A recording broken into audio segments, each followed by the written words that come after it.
हा आहे गुप्तार किंवा गुप्त हरिघाट, त्याचा स्कंध पुराणामध्ये उल्लेख आहे.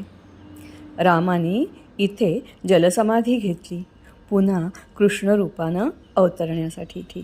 जो अयोध्येला रामलल्लाच्या दर्शनाला जातो तो या घाटाला जरूर भेट देतो, कारण इथे गेल्यावर आपल्या साऱ्या मनोकामना पूर्ण होतात आणि आपल्याला मोक्षद्वार प्राप्त होतो.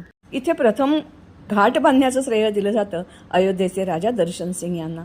काळाच्या ओघात या घाटाची पडझड झाली आणि मग यूपीचे आत्ताचे मुख्यमंत्री योगीजी यांनी कृतिनिश्चयच केला अयोध्येचं सारं रूप पालटण्याचा. त्यातून या जुन्या घाटाला नवीन रूप दिलं गेलं, अत्यंत आकर्षक. हे धर्मस्थळ तर झालंच झालं, त्याचबरोबर पर्यटकांचं आकर्षकसुद्धा झालं. या घाटाचं नेमकं महत्त्व का? वनवासातून परतल्यावर रामाना राज्याभिषेक झाला. रामराज्य करण्यात राम एवढे गुंतून गेले की त्यांना शेवटी स्मरण करून द्यावं लागलं यमराजांना की तुमची पुन्हा एकदा वैकुंठात जायची वेळ आली आहे, तुमचं अवतार कार्य संपलं आहे. त्यांच्याच सांगण्यावरून रामाने जलसमाधी घेतली. त्यांच्याबरोबर भरत, शत्रुघ्न, त्यांच्या पत्नी आणि अनेक अयोध्यावासी यांनी सुद्धा स्वतःला शरयूमध्ये अक्षरशः पाण्यात डुबवून घेतले. मात्र यात अडथळा ठरू शकले असते लक्ष्मण आणि हनुमान. म्हणून श्रीरामाने प्रथम लक्ष्मणाला सांगितलं की तू अयोध्या सोडून जा. हे तर शक्यच नव्हतं रामाशिवाय. म्हणूनच लक्ष्मणाने जे शेष अवतार होते त्यांनीही शरयू नदीत प्रथम जलसमाधी घेतली. हनुमानांना त्यांनी एक आपली अंगठी हरवली आहे आणि ती शोधण्यासाठी दूरवर पाठवून दिलं. या दोघांच्या अनुपस्थितीत इतर साऱ्यांबरोबर राम जलसमाधी घेऊन स्वर्गात म्हणजेच आपल्या मूळ निवासीस्थानी निघून गेले आणि पुन्हा अवतरले कृष्ण रूपामध्ये.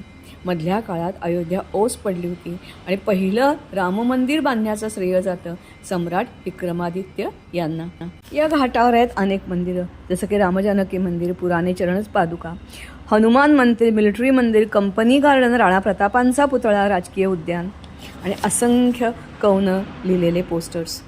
याला अर्थातच या मंदिराचं वैशिष्ट्य आहे की ह्याचं तोंड पश्चिमेकडे आहे आणि मावळत्या सूर्याची किरणं कळसापासून ते रामाच्या पायापर्यंत पसरलेली असतात.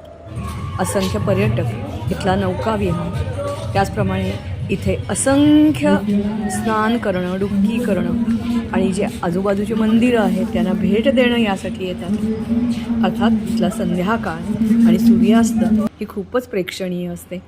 लाल सूर्याचा गोळा जणू काही शरयू नदीत डुबतो आणि जणू काही संदेश देतो की मी पुन्हा उगवणार आहे उद्या पूर्वेला.